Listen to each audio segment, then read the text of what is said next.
Big Mama's house. Big Mama's house. Welcome to Big Mama's house. Big Mama's house. Yeah. Big Mama's house. Welcome to Big Mama's house. Big Mama's house. Yeah.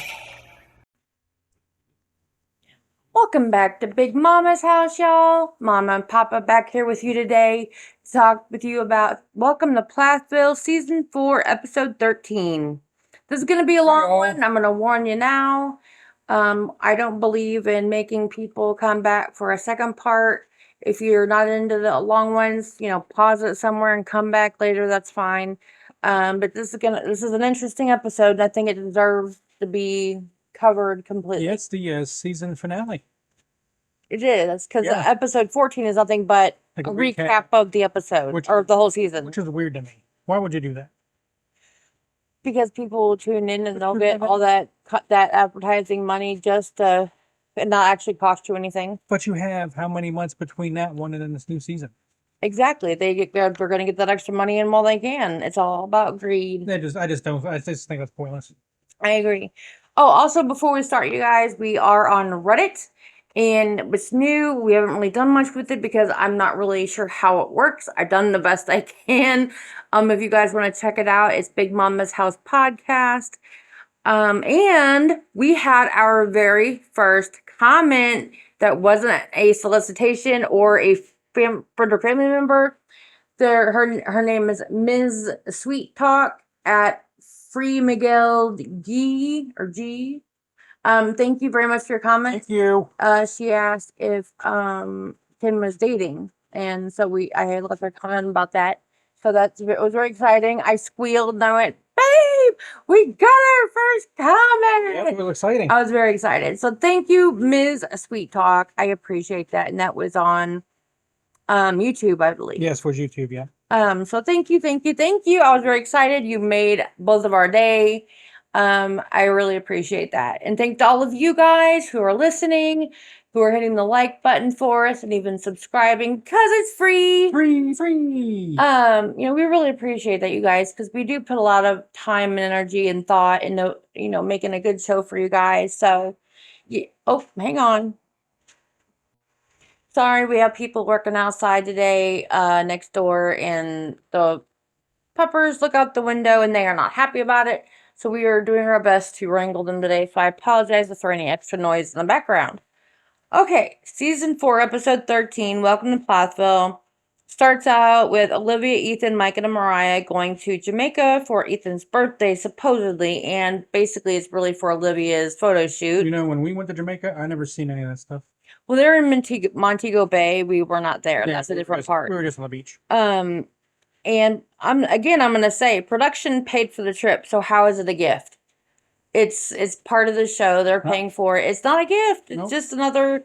They're using that as a reason for the production to come along. Or Ethan's so brainwashed that he believes that it's a gift from Olivia. Yeah, it's crazy. And in his interview, Micah says he hasn't seen Olivia since Joshua's birthday, and that was a huge ordeal. But I love Ethan. Ethan loves her. We're family. Let's just have fun. And that's kind of his whole shtick on everything. If you can't change it, just, with it. Yeah, just try to keep going on with life. And they hired a driver for the week, and she was pretty funny. Yeah, and realized that they drive on the other side of the road there. And the wrong seat, too. Yeah, and so they thought it was really, weird to be sitting in the, quote, driver's seat for us. So basically, they're driving on the wrong side of the road in the passenger seat. Right? And Nikki is our driver, and none of them had been there before, and it was Micah and Mariah's first time out of the country. We know what that's like. Yep. It's cool and scary and, all that kind of stuff. And they were saying that 80% of Jamaica is mountainous, and it's surrounded by the Caribbean Sea. And they said it's not yes, it's Yaman. Okay? I guess that was a mistake I made. Right. Yeah, it's not Yaman. No, I don't want any weed. It's just Yaman. So if you say Yaman, you're going to get some weed. Right. If you don't want it. Would it be Noman? You'd think. Yeah. But I think everything's just Yaman. Yaman. Sure. And they're going to Scotchies to eat. And the legal drinking age is 18. So. Like Canada. Yeah. So that means Mariah gets to have fun. Yeah. And they had something called festivals, and they said it's similar to our hush puppies, but sweeter. Festivals, that sounds like a celebration to me. Right. And that's what they were saying, like, oh, I want to have a festival every day. And stuff called breadfruit and jerked food. That's everything's jerked. Was that like, that's like a spicy? Yeah. Yeah. I believe so. And then they had a bonfire on the beach at sunset. And they had ice cold coconut, and musicians played a surprise, and they did dancing, and it was supposedly elegant for Ethan's birthday. Olivia set all this up. Yeah, but again, it seems to me more like a production was like, okay, we got to get some more stuff. You guys doing something? We're gonna do like a bonfire on the beach, okay? And Olivia's like, cool, whatever. That's my interpretation. Just saying. Could be wrong. Olivia could have set all this up, and Olivia might have had to pay for it, but I don't. Yeah, not so much. And then in her interview, Olivia said the four of them are in different places in their family relationships. Ethan saw Kim recently, and if he wants a relationship with his mom, that's something I don't know that I can do. She obviously had a lot of control over all of the kids their entire lives. I'm going to insert right here that's called parenting. You needy, blood and soul sucking, empty, spiteful, jealous, petty, shit disturbing drama queen. Just wow. My opinion there. Okay. Dude, it's called parenting, you're right. But Yeah. you know what? I've seen a lot of pro Olivia stuff online. Yeah. Okay. And I don't like it, baffles the crap out of me. Me too. I don't get it at all. And they're calling Kim and Barry's way of parenting extremist and abusive.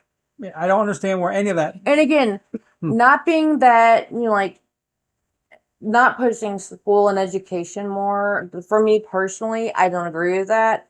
But again, not everyone is cut out for college. Nope. And college doesn't help a lot of times anyway. A lot of them are more hands-on, technical kind of things. And to me, that's way more employable and valuable right now in the world than anything you go to college for, unless you're going to be a doctor. Accountant. Or, like that's some sort of high-paying thing. Something with books. Right. And then Olivia said she obviously had a lot of control over me. And I would like to know how and why. Give me specifics. Give me dates. Show me your receipts, lady. She said, in the beginning of my relationship with her, she had control over her. And what if she got control of him again? He and I are learning how to have a healthy relationship away from that. It's been 3.5 to 4 years now. You obviously suck at it because they haven't been in your business for like most of your marriage. So what's your excuse now? You know where they live, between Cairo. That's 4 hours of space. Right? Like space. Yeah. And she said it makes her feel anxious and confused, and not to hold anyone back, but also not being able to feel differently than the way I do. Yeah. And then, that's all her double talk that, everything's about poor Olivia, me. And then the band sang happy birthday to Ethan. Happy birthday, Ethan. Right. That's right. Happy birthday, Ethan. I know it was a minute ago, but it's new to us on this podcast, so happy birthday. Yeah. Then we have Barry and Kim talking to Lydia, Isaac, and the littler girls about stuff. And they're going ahead with the divorce, and it's probably going to be in the summer. And of course, this was last year. Mm-hmm. Okay. And then Lydia said the last few years she's gotten used to change, but you can never prepare yourself for this much change. I totally get that. Yeah. And in her interview, Amber said, I'm just confused. And she cries a little bit, which really broke our hearts, I think. Yeah. And she said, I thought they'd work it out. I really never thought they'd come to this. I'm usually not emotional, but sometimes I can't help it. I've never really felt like this before. Again, totally reasonable. I mean, she's just a kid. She's like, 13 years old? Yeah. And of course, her parents had never been split up before, and this all happened very fast. From their perspective. Super duper fast. Yeah. And then Lydia said, what does the living situation look like? And Kim said, we're not sure yet. We have some details to work out. And Barry said, there's still a lot of scenarios. Leave it to Barry to, bring it home for us. And Kim said, at some point, we will be living in separate houses. We're not sure where, and we're not sure when. And then in Isaac's interview, he said, if it's one thing I'm feeling, and this is this uncertainty with how the next year or so is going to go, trying to think of ways we can make the best of it. And just as long as we all love and support whoever we can in our family, I feel we'll be able to make it okay. Again, these kids are very rational, very reasonable, very, open and honest. Yep. And they're all just like, okay, we love each other. We'll work it out, And if that's raising your kids wrong, then I want to raise my kids wrong, I guess. And then Barry says, generally, right? He says, generally, we want you to feel comfortable being where. Hang on one second. I can't read my writing. Okay, sorry, here we go. I want you to feel comfortable being where I'm at versus where your mother's at. We're going to work through a balance. And in her interview, Kim said, I really want the children to know we're not going to do a lot of the things that families do when they go through a divorce. We want the children to know that mom is okay and will always be there for them, and dad is okay and will always be there for them. And she said, to the kids, we absolutely love every single one of you. I do, and dad does. You know that. And we're friends. We've been friends as long as we've known each other, and we'll always be friends. We're going to try to make this as easy as possible for you guys. And in her interview, she said, we still have to figure out who's going to be out of the house. Who is going to stay with the children and live with them, and who is going to live somewhere else. It makes sense that would be me because Barry has a full-time job. And then Cassia says to Kim, what about when you go away? Will you still be gone places? I don't know what that means. So she obviously wasn't home all the time. She went places. Do you think she might have been dating at this time? No, I think she was using the dance studio and then the upstairs apartment renovation, all these things to keep her out of the house. And because she said before that she feels very uncomfortable around Barry. The dance studio started till 5. Oh, you're right. So she was doing things before. I don't think it was that. Again, she just said at the end, she just did her very best to stay away from Barry because she felt very uncomfortable around him, especially during the separation. Because right now they're living in the same house but in different bedrooms. So that's still really close when you literally have no feeling of love, like in loveness with someone, and you just want to be done with that. I've been there. Yeah. I know what that's like. So she basically can't even be friends with. No, she wants to be friends. She just doesn't want to live in the same house with them anymore. Yeah. Because it gives people, I think they were doing it for looks at this point. They didn't want anybody to know they were split up until it was like more on the show, but that's impossible to keep quiet. Yeah. Yeah, I just think that she was just trying to stay away because she was just really uncomfortable around him. And she says in her interview, Kim says, I realize that I've been gone a lot during all of this transition, and it's been hard on the little girls. Some of it was dealing with everything I had going on. Some of it was I don't really like being there with Barry as much, just to be honest. Once we settle into whatever the new living arrangement is going to be, it's not going to be even an issue. And then Barry told the kids, you'll always be cared for. Amber's the quiet one, and he asks her, are you okay? And she nods. So, I mean, there's so many personalities in a family this big and so many feelings and so many different age groups that it's really important that you need to connect with each kid individually as much as possible through the process to make sure they're okay. I apologize again about my voice, guys. It's terrible allergy season here in the Midwest, and it kind of let up for a minute there, and now it's like back with a vengeance. Well, it's seasonably cool outside. It is, but my allergies are just, as long as the trees are like losing their leaves and everything's like molding and whatever, because I'm so allergic to mold. Yeah. Like, yeah, it kills me. But anyway, in her interview, Amber says, I remember mom saying they will never get divorced and that it'd be forever. And now her saying that she will always be here for us. I don't know if I can fully trust her. And that, as a mom, broke my heart a little bit. And as a kid, I totally see where she's coming from. But it's just really sad. And I wish she would express that to her mom so that they can, talk about that. Kim made herself out to be the villain in this story. Because she refuses to be negative. Well, no. Well, she doesn't. And you know how I feel about his mind controlling, subtle ways of getting his way of looking innocent. I do know Barry's. The kids to Barry is not the villain. Right. Okay. Because I mean, the Barry to the kids. She's the one that left, and Yes. she's the one doing all this. So it's He's there all the time. He's there taking care of them. And he's been spending a lot of time with them right He's now. like okay. When you remember what she said about he does really good on the short term with things, but then he can't keep it up. Yeah. So we'll see how long it lasts. But I'm thinking the end of this season. Okay. Yeah. This now. Yeah. We don't know season 5 or anything because we're not there yet. Yeah. Okay. But I think Kim, the way she went about this, made herself the villain in this situation. Yeah, but I mean, again, if this had happened off of television, I don't think she's doing anything wrong. No, it's just, but again, in that situation, you don't ever know what's right. You know, you just do the best you can because they're, trying to leave your husband a long-term marriage with, children does not come with a handbook. And he's playing dumb and act like he doesn't know. He's playing the victim, 100%. Yes.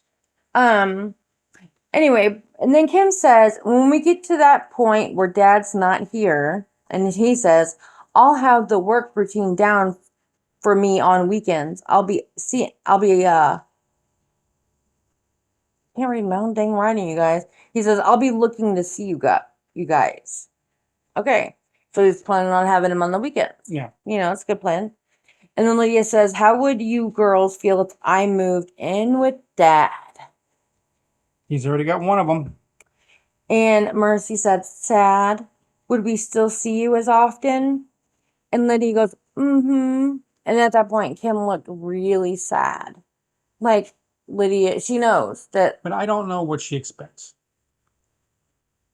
Here's my thought, okay? Does she expect everything to be... Supposedly, she and Kim had always been close. Up until the last few months when Kim kind of was like trying to deal with her own stuff. Yeah. And like not trying to give too many details and be negative and whatever. So she was very close-lipped about what was going on.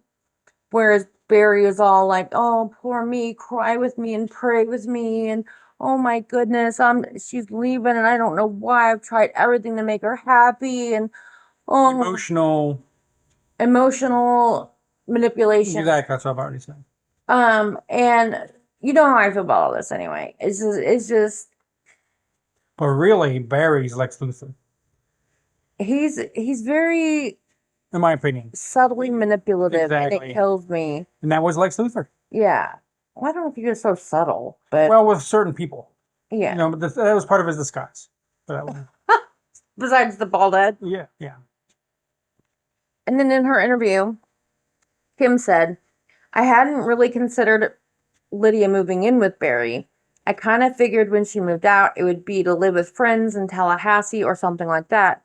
But Lydia is a grown woman and can live where she wants to. And Barry says, I'll just work through those details and things like that. How does he say words that don't really have any meaning and never really answers a question? He thinks they have meaning and he thinks they answer. It just, I don't get it. He is a emotionless dude. He has no emotion. He's like a Stepford husband. It's crazy. It's okay. And then in her interview, Lydia says, I just mentioned moving in with my dad because it's an option for me. My dad and I have a better relationship than my mom and I do right now. So I don't feel like I'm hurting my mom by saying I might move in with Dad. But would I hurt Dad if I say I'm going to stay with Mom? How do you honor both parents when they both want different things? How about you just go? No, she's 17. She can go back and forth. Well, no, she's like 18 or 19. Oh, okay. Well, she can go back and forth. Yeah, and I mean, but she has a good point. How if parents are very different and honor thy parents is, one of the commandments. And how do you do that? And that's a good question for her on a moral level. But she's always been close with her mom until the last few months. She's never really been that close to her dad because she even said she always wanted that relationship to be closer, but they never were until now. Exactly. So she is such a fickle, disloyal, you know, Human being. yeah, I don't get it. It's like you've always been close to their mom, and then all of a sudden she's trying to deal with her own stuff and not be, trying to sway her kids one way or the other and trying to take the high road. But now she's getting abandoned by the kid that she was supposedly closest to. You think she's like I would consider her like as far as a fan goes. She's a flip flopper. She's a front runner. Yes. She's fickle. Yeah. And I am sorry, you guys. I'm sure you can tell it makes me very upset. Because how do you do that to your mom when she's never done anything bad to you? Especially when she's like 18, 19, she doesn't have to choose. Right? Micah hasn't chosen. It boggles the mind. Mariah hasn't chosen. They choose both, basically, Because it doesn't make sense. You would imagine that Lydia would want to stay with her siblings. Yeah. But I personally think she wants to live with the other parent because she wants to get away from it. She doesn't want to. She's been the third parent for a long time. Exactly. And she don't want to. So why doesn't she just say, hey, I want to live here, but, I want less responsibility. Because I have my own job. Yes. Because she's working at a bank right now. Yes. Okay. I wonder if she pays rent. I don't know. That'd be interesting to know. Anyway. That might have something to do with it. Mm-hmm. And then, okay, Barry says, Cairo's not a big town. It's easy to hop from here to there pretty quick. It's fluid. And Lydia gets tearful, and she says, you're going to make me cry to Mercy, because Mercy's a little upset and giving her a sad face about maybe moving in with Dad. And then in her interview, Lydia says, all I can really do right now is just make sure I stay in a healthy place so I can be there for them. But be there for all my family, no matter where they are. See, this family acts like divorce, that kids and people don't go through this every day. Right? They're the only ones ever. Like, exactly. Like, this is like the first ever divorce in the history of divorces. Well, I mean, if you grew up with the promise from your parents who are, as a kid, your ultimate authority, except for God, that they were never ever going to divorce you, never had to worry about it. It's never an option for people because it's against God's commandment or against his whatever. Yeah. And then suddenly, boom, out of nowhere, to them, because they never knew about any issues, your mom's leaving your dad. That is gonna be a bit fucking crazy for the kids. But I'm sure they have friends that are divorced. Yeah, but they never thought that was gonna happen to their parents because they always swore up and down, never gonna happen, not an issue, not even an option. I just think Lydia is just thinking too much into this, in my opinion. Always. Yeah. And Barry said she didn't sing. Barry said, just living with some uncertainty right now. Thank you, Barry. That really brought a heartfelt moment, to all the issues here. And Lydia said, it seems like ever since I moved to this house, it's been constantly changing, but I'll always be your daughter no matter what you do. And Barry said, I am always your one and only father. Is that more subtle brainwashing in case Kim remarries? I'll always be your one and only father. And he doesn't have to brainwash the older kids. Yeah, he doesn't have to have them convinced because they're the older kids. They're not going to go to some Joe down the street, whoever Kim gets with, and call him dad. They're not going to do that. They're at this age. No. None of them are. No. They've all been raised by Barry. And they're all old enough to exactly. Yeah, the youngest one's 10, right? Yeah. Yeah, so they don't have to worry about that. I wouldn't think so, but I think again it's that subtle initial brainwashing, and he's always thinking, man. Yeah. So I think he feels kind of guilty. About. I think he knows deep down that this mostly is his fault because Kim's right, and he doesn't want to get that. The kids to get out to the kids. You know what I'm saying? Well, he straight up admitted it on camera. He acknowledges straight up that he neglected her and completely didn't have any care for her opinion or thoughts. So what he's doing is he's trying to get the kids on his side. Exactly.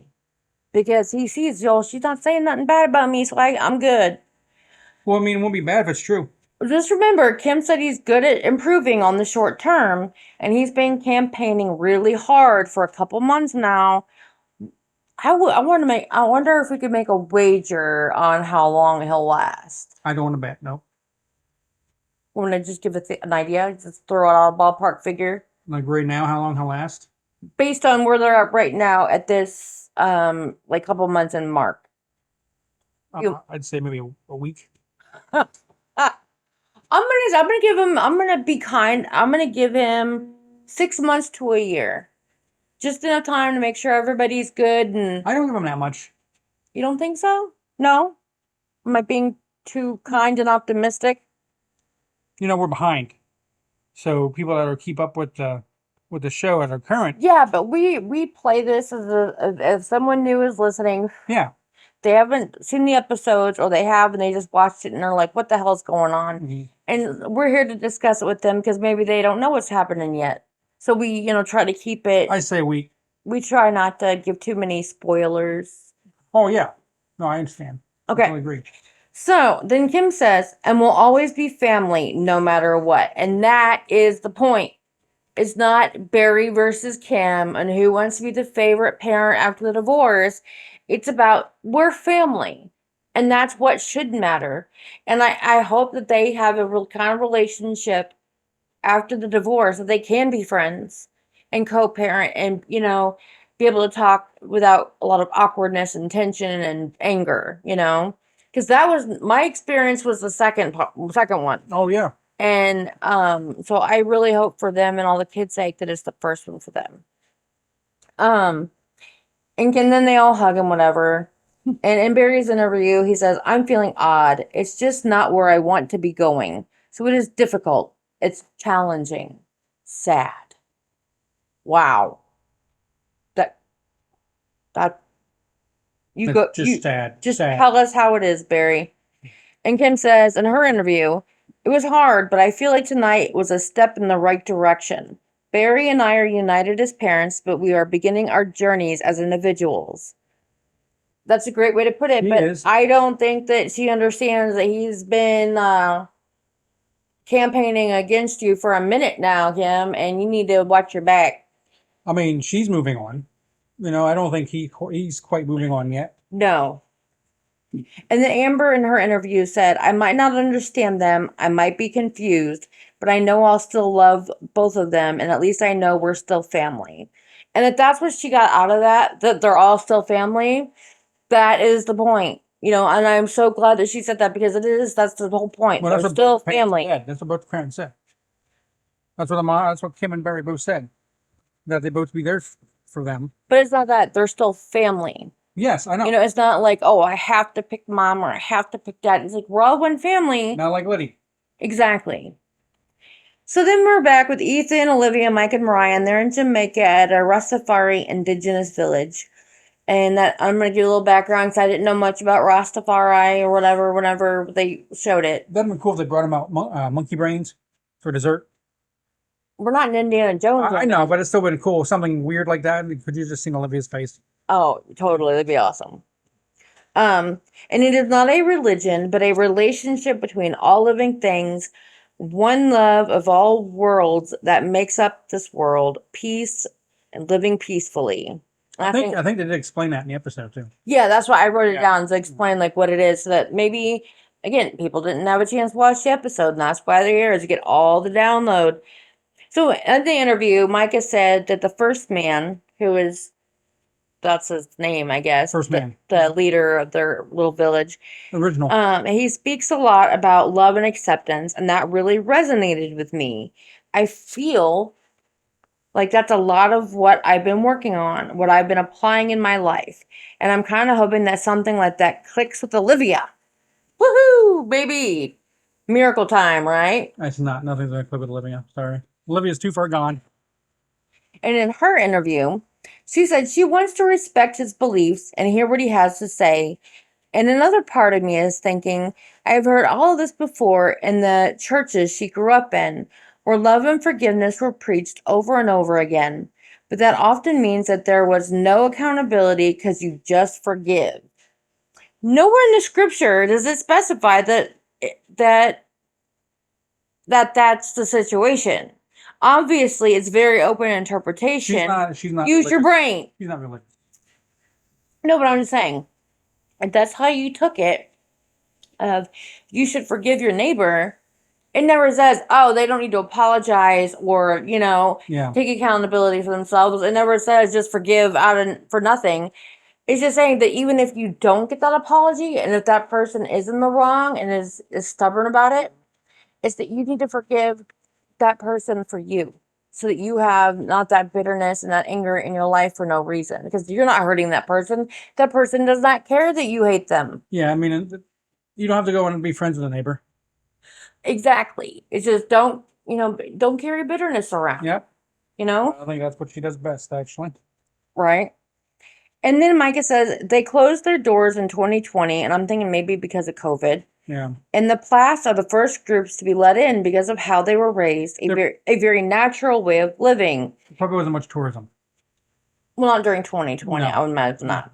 And he said it's rare to be allowed to visit a Rasta village. And Ethan complained about being so behind with technology and stuff compared to others his age. And Mariah talked about feeling the need to go 100 miles an hour to catch up.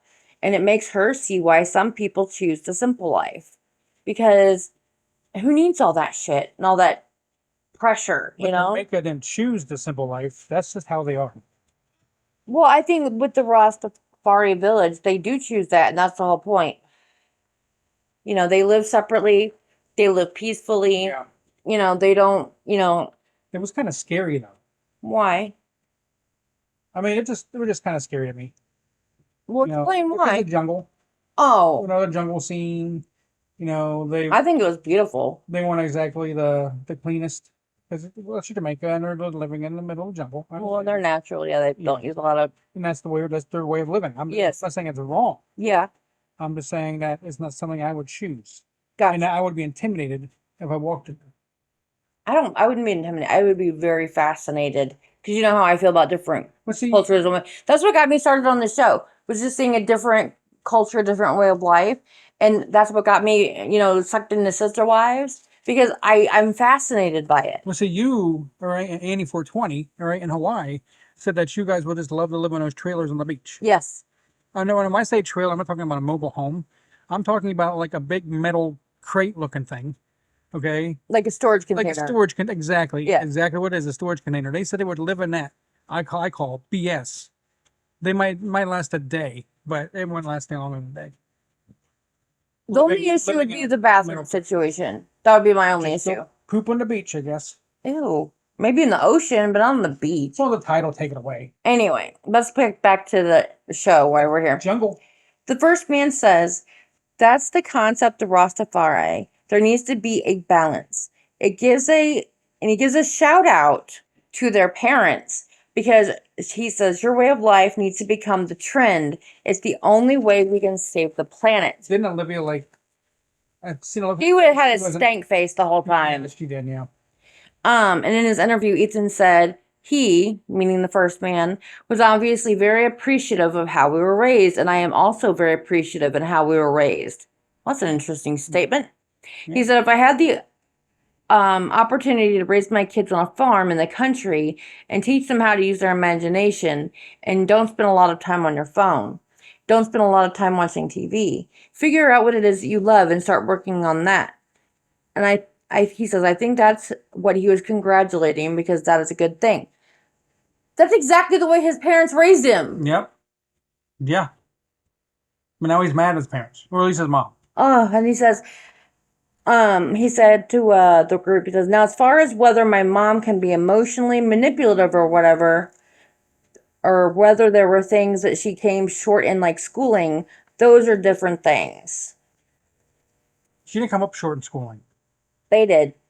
Because she left it at their discretion. Yeah. She treated them like young adults, which was kind of dumb because teenagers are not fully responsible. Their brains are not developed enough to be that responsible. If you give a kid the choice to go to school, a lot of times... Or go out and play. Exactly. They're not going to go to school. Yeah. At least not at first. Then we find out... I was blown away. I don't know. You guys need to pay attention. I did not know this. It is so important. Mm-hmm. Maybe you've heard when you were in Jamaica that ganja is marijuana. You didn't hear about that before? Weed. You didn't hear about that before? Who knew? Evidently not the Plaths. Because they were like, what's ganja? Okay, you're being sarcastic. Okay, you got me, babe. I was like, you didn't know? I thought that was a person Yeah.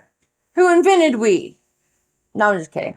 Anyway, and it's decriminalized now in Jamaica, so that every citizen is allowed 5 plants. It's just like cigarettes.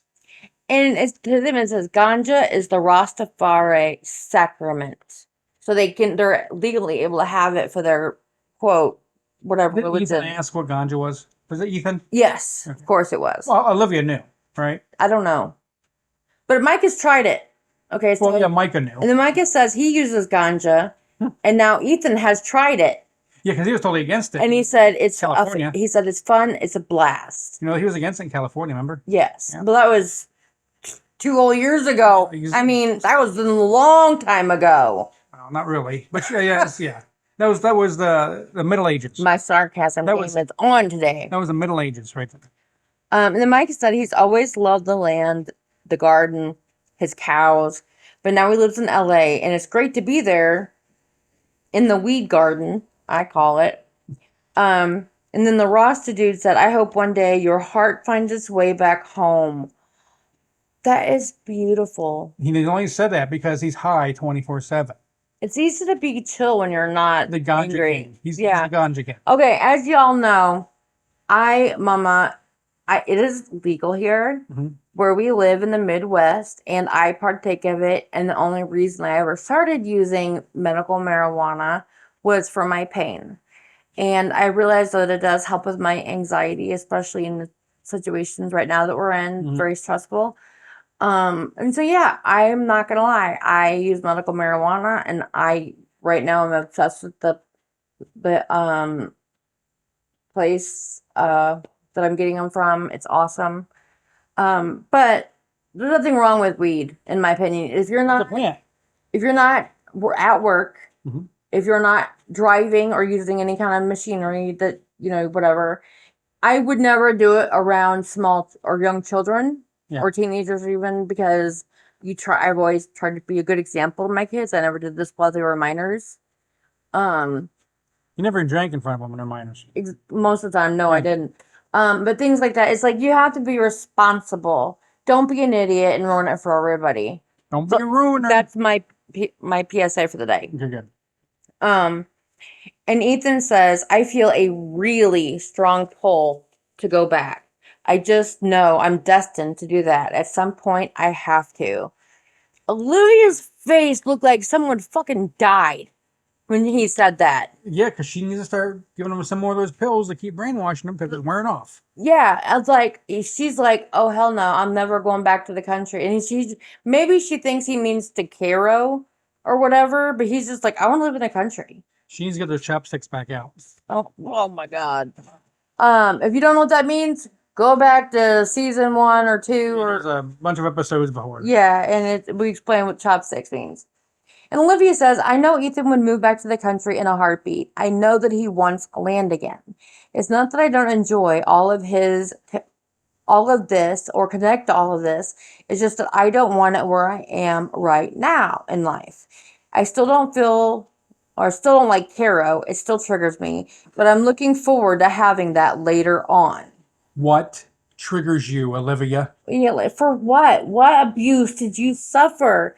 I don't get it. I think, oh my, look, okay, we're not going into that. We've already done it. Abuse. I'm trying so hard not to be so negative. She's killing me. And then Ethan says to Micah, it makes me want to go back to the farm so bad. Wow. And Olivia's like, no. Never. We're never going back ever again. And then we are back with Kim, and she's at her apartment above the dance studio. So, yeah, there you go. And Lydia comes over, and they're going to do pedicures. Sorry, guys. In her interview, Kim is a little concerned about Lydia because she might be taking it hard, meaning the divorce.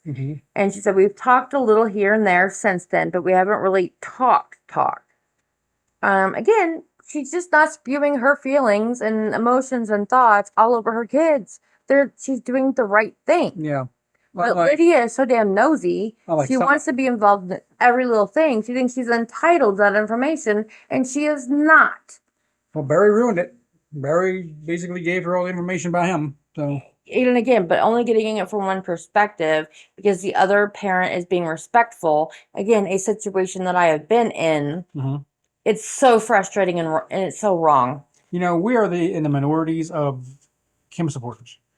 I know, and I don't get it. I don't know what that girl has to do to show people like, oh, like she's been pretty overt about it in my opinion.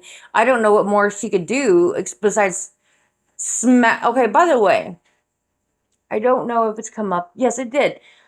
In the episode when they were leaving Florida. Mhm. And remember Ethan had that big old Yes. cut down his face and he said that he No. That hasn't happened yet. That's in this episode. is it? Okay, well we're Yep, coming. from Jamaica. Okay, hang on. Sorry about that, guys. We'll get to it. Um, and Kim asks Lydia, what do you have on your mind these days? And she says, I can't imagine being a mother of 9 for 20 some years and everything you pour into that. It's a full-time, 24-hour, 24/7 job. You never get a break and you're constantly pouring out. I'm sure on your end you've poured out way more than you even had in you. But for the younger sisters, they still need a mother, not just in their lives, but there for them. So she's basically lecturing her mother on how to be a better mother. And I don't know that it's wrong that just for a couple months to take that time for yourself. I mean, it's not like she just disappeared and like ghosted her kids. Yeah. She's just not there 24/7 like they're used to. What gives Lydia the right to tell her how to Exactly. Exactly. Who's never really had a relationship. And it's really because she just doesn't want to feel the guilt or burden to step in for the kids when she's not there. No one's asking her to do that. She does that of her own volition. If she has a concern about the children's supervision or schooling or whatever, she should just say, hey, parent, this is what's going on. Yeah. But again, it's not just Kim's responsibility. And this is she did it 24/7 for 27 years. Barry isn't working anywhere from home except for home right now. So he's really kind of there, and they're not babies, you know. So like, why can't he take care of them and take care of their schooling? Because obviously they do it mostly in the evening anyway. And Lydia, all right, basically cheated on her sister, all right, with Max. Emotionally. Yeah. So Lydia has really no room to talk. No room to give advice. And in fact, I think she's going off the deep end. I think she's slowly becoming. She's not the nice little Lydia. No, she's completely changed, and I don't understand what happened. She stopped singing. Stop. She needs to sing more. She needs to sing more. She says to her mom that she wants to know that if she moves out, that they'll be okay. Okay. Mm-hmm. And then in Kim's interview, she says it's hard because as a mom, you want so much to do what's right for everybody else and put yourself aside. I've done it for so long. I feel like most moms do that. Yep. They do everything for everybody else and they put themselves last. It's really hard knowing that the next few things that I need to do for me are going to hurt other people. I don't want her to be disappointed in me, and I feel like I'm letting her down. As a parent, 100% get it. If any of you have kids that something has happened and you feel like you don't want your kid to be disappointed in you, because again, to most kids, like you're their ultimate authority figure, except for God. So it's some kid, God's not even an authority figure. Right, you know what I mean, though. Yeah, but in this situation. Yeah. So it's like that's really sad when you feel like you've disappointed your family. Yeah. And I feel that. And Kim said to her, well, I know it's been hard on you. It's been hard on everybody. I'm having a really hard time right now living at the house with Barry. And I just want to get through that somehow. I am there for them. I just have a lot on my plate right now. And Lydia says, I suppose the way I see love and feel love the most is by actions and quality time and stuff like that. It just hasn't happened lately. So that's Lydia's love language. We get that. That's understandable. That's fine. But, you're also an adult. If your parent takes a couple months to deal with some personal issues, why don't you just support her and love her like she's done you your whole life? Yep, no, I agree.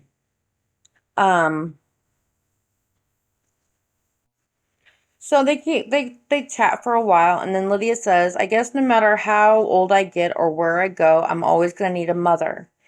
But I also know that you didn't really have a mother there for you through your childhood. I'm just really thankful for everything you've done and all the times you have been there for me. It's way more than you ever had. So thank you. That is very nice because she does, thank her mom for all the time she She was was there there, yeah. 24/7. And she'll be there again. Mm-hmm. It's not like Lydia's losing. It's not like Kim's Well, that's what losing. Kim's whole thing is. Like, I'm here. Yeah. I didn't like leave the state. I didn't leave the town. I'm just right up the road, Like her siblings. right? And in Lydia's interview, she says, what it all comes down to is I just need my mom. We all need mom. I just need her to know that she's needed. She's valued and loved way more than she knows. Why didn't she say that to her? Yeah. So Kim says to her, I want so much to give you guys everything I didn't get. I love you and I want to be there for you and I want to do whatever I can for you. And again, that's all a kid needs to know, And in Lydia's interview, she said, I never once doubted my mom's love for me. But the moment she just reminded me and told me she loved me, maybe that's what I came for. What? You needed her to tell you and remind you? Why didn't you just go up there and give her a hug and say, I love you, Mom? Yeah. You know? Maybe Barry's affecting her more than we thought. Yeah.